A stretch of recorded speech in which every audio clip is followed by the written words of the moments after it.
Assalamualaikum warahmatullahi wabarakatuh. Selamat bergabung untuk teman-teman, untuk siswa-siswi SMK, khususnya SMK Fajar Mandala. Selamat bergabung di materi sumber dana bank syariah di Mapel Layanan Lembaga Keuangan Syariah untuk KIKD 3.2 dan 4.2. Kali ini kita akan membahas mengenai sumber dana bank syariah.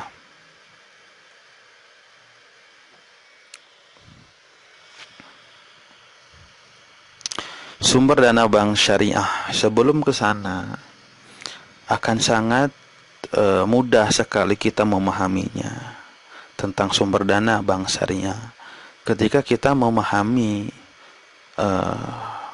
sumber-sumber dana bank secara umum. Karena bank syariah itu adalah seperti gitu ya, kalau boleh saya umpamakan, itu seperti pakaian baru untuk bank yang sudah ada gitu. Jadi secara sistem umum itu sama tetap gitu. Produk-produknya itu juga sama. Ada giro, tabungan, deposito, itu kan sama-sama juga. Gitu. Cuman kemudian ya diterapkanlah akad-akad yang syar'i untuk membuat supaya itu transaksi-transaksi di situ tidak mengandung gharar, riba dan maisir dan lain sebagainya. Nah, sumber-sumber dana bank adalah usaha bank dalam menghimpun dana untuk membiayai operasinya atau operasionalnya. Kegiatan-kegiatan operasional bank itu kan selalu berkaitan dengan uang, karena memang uang komoditasnya, gitu. Uang, mereka menghimpun uang, kemudian menyalurkannya kepada masyarakat. Nah, pertanyaannya itu, dananya itu dari mana? Bank itu dari mana saja dia mendapatkan sumber dananya? Maka secara umum ada 3, yaitu dana yang berasal dari bank itu sendiri, kemudian dana yang berasal dari lembaga lainnya, kemudian dana yang berasal dari masyarakat luas. Untuk lebih rincinya, saya punya skema atau bagan seperti ini.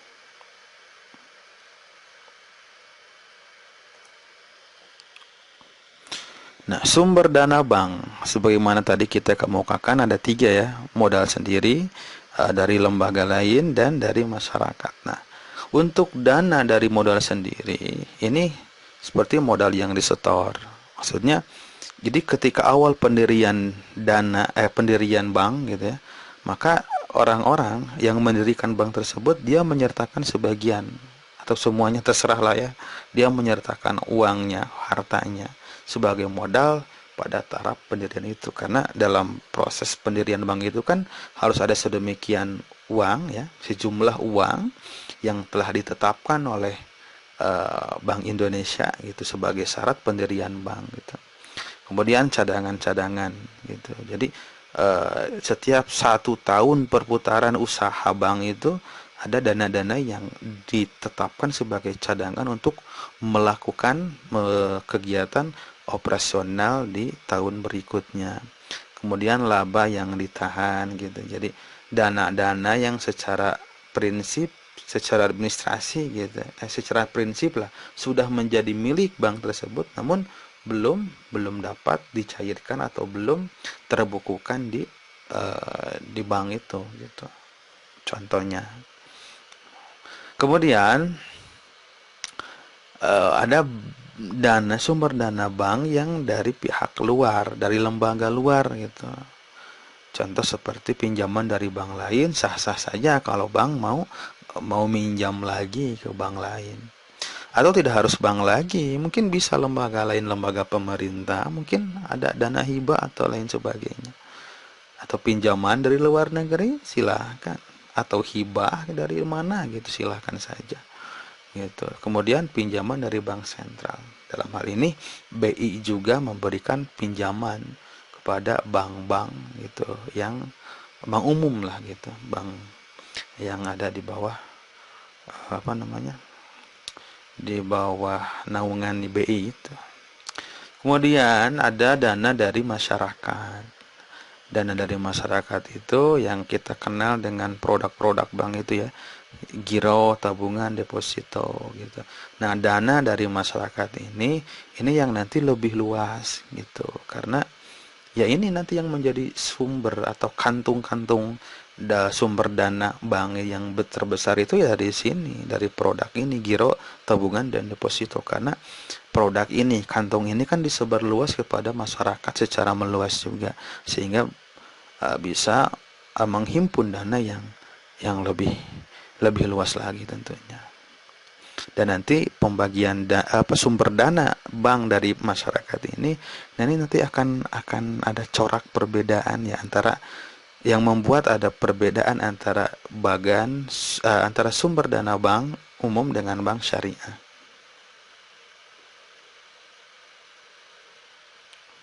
Nah, di sini saya ingin menggarisbawahi mengenai uh, ini nih, ada yang 4 yang hijau putih.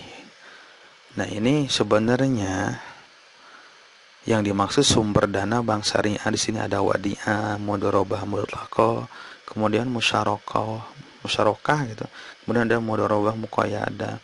Ini sebenarnya adalah akad-akad gitu yang diterapkan gitu di balik produk-produk tadi, kantung-kantung sumber dana yang berasal dari masyarakat gitu. Kita mundur dulu ya sebentar. Nah ini, kalau di bank umum gitu kan giro, tabungan, deposito. Jadi sumber dana bank yang berasal dari masyarakat. Nah, kalau di bank syariah ini tidak dibahasakan dengan giro atau dengan tabungan dan depositnya. Tapi ya ini akadnya yang dimunculkan. Padahal bisa saja kan ini wadiah giro atau wadiah simpanan gitu. Mudharabah mutlakah juga sama. Bisa dari giro, bisa tabungan gitu. Bisa jadi deposito. Ini pun sama bisa gitu. Memang secara ketentuan awal gitu di ya sama saja antara sumber dana bank umum dengan bank syariah. Yang membedakan itu jadi ada pandangan lain lah gitu, yaitu pandangan agama kalau di bank syariah gitu ya. Nah, sumber dana bank syariah kita coba rincikan lagi ya gitu.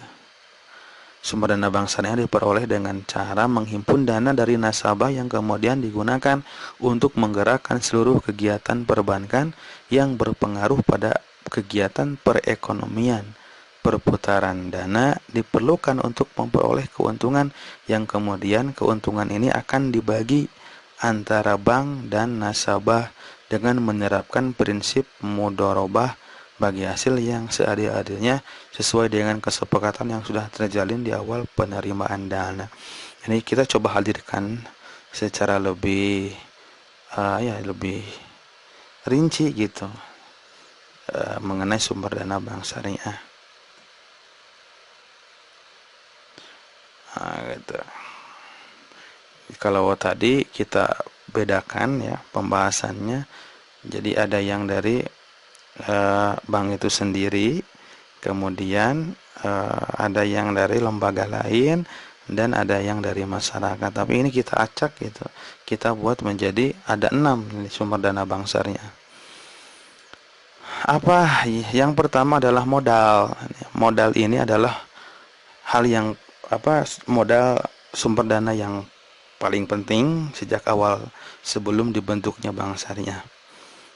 Modal ini merupakan dana pribadi yang berasal dari para pemilik yang menyerahkan sebagian dana dana mereka sebagai bentuk dan tanda bahwa mereka merupakan pemegang saham di bank tersebut gitu.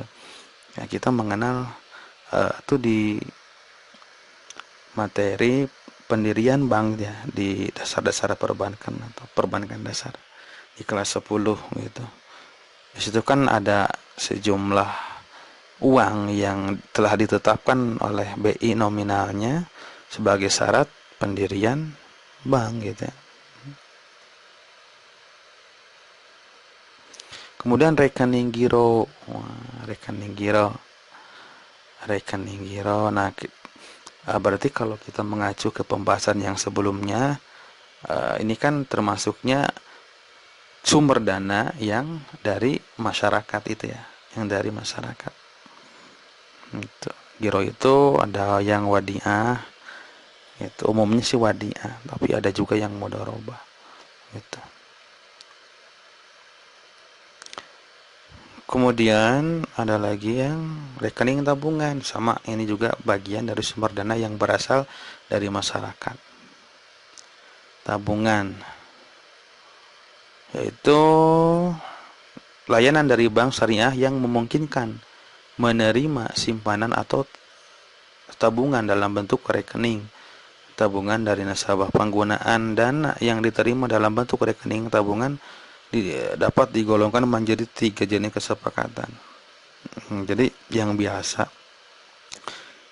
akan gitu yang digunakan oleh bank syariah untuk rekening tabungan itu ini ada wadiah, ada kordun, ada mudharabah bagi hasil. Wadiah itu titipan ya, kordun itu pinjaman kewajikan gitu. Jadi seolah-olah dalam hal ini si bank yang meminjam kepada nasabah. Gitu. Kemudian mudharabah bagi hasil. Gitu. Selanjutnya yang keempat ada investasi umum. Apa investasi umum?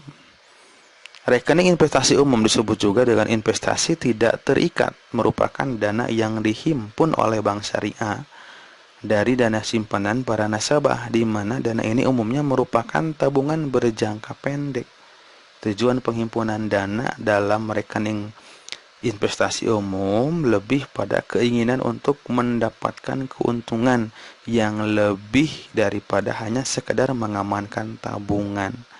Prinsip yang digunakan dalam penggunaan dana ini adalah mudharabah atau bagi hasil antara bank syariah dengan nasabah. Nah, kita garis bawahi di sini ada umumnya merupakan tabungan berjangka pendek. Gitu. Ya seperti deposito gitu. Ini masuk dari rekening investasi khusus gitu. Investasi umum, mohon maaf. Maksudnya ya rekening-rekening yang dibuka oleh bank sebagai wadah untuk masyarakat berinvestasi, tapi wadahnya ini sudah umum ada di bank gitulah. Ya seperti deposito tadi. Apalagi tujuan dana pada rekening ini lebih pada keinginan untuk mendapatkan keuntungan yang lebih dari sekedar hanya mengamankan tabungan gitu. Jadi ya seperti orang-orang yang banyak duit, banyak uang gitu, bukan sekadar mengamankan dana, mengamankan uang kan, menyimpan uang di bank itu, tapi ya ingin mendapatkan keuntungan. Makanya ya mereka bisa memilih salah satu produknya itu deposito, gitu. Deposito syariah. Yang selanjutnya, yang kelima, rekening investasi khusus. Apa ini? Rekening investasi khusus atau istilah lainnya adalah investasi terikat, merupakan penghimpunan simpanan tabungan dari nasabah yang diperuntukkan untuk menandai sebuah proyek yang dikelola oleh bank syariah, di mana dalam pengalokasian dana ini para nasabah diberikan kebebasan penuh dalam menentukan proyek mana yang menurut nasabah lebih menguntungkan untuk berinvestasi. Pemanfaatan dana ini akan disepakati sebagai dengan prinsip mudharabah. Rekening investasi khusus lebih mengutamakan mengelola dana yang besar, sehingga kebanyakan dari nasabahnya merupakan investor besar dengan institusi-institusi tertentu, dari institusi-institusi tertentu. Nah, ini perbedaannya kalau yang tadi rekening investasi khusus, ya produk-produk yang sudah ada di bank lah. Kalau ini lebih khusus gitu, jadi ya tidak sepenuhnya ada dan tidak selalu ada mungkin di bank ini. mungkin karena bank punya proyek tertentu gitu, atau bank melihat ada peluang proyek di mana gitu, kemudian bank membuka lah siapa yang mau berinvestasi gitu, bank mengelola itu gitu, atau menjembatani antara si pemilik dana dengan pihak yang membutuhkan dana gitu ya, bank sebagai pengelola, kurang lebih seperti itulah. Nah dari situ perbedaannya nanti si nasabah ini yang memiliki dana ini, mereka itu punya keleluasaan dan kewenangan untuk menentukan proyek mana gitu yang akan dipilih, atau mengajukan proyek, atau mungkin ada hal-hal lain yang menjadi hak tertentu gitu sebagai anggota pemilik rekening investasi khusus gitu. Selanjutnya yang terakhir, sumber dana bank syariah yang merupakan sumber dari masyarakat tadi adalah obligasi syariah. Obligasi syariah tidak hanya dikenal oleh bank konvensional saja, namun bank syariah pun juga ada.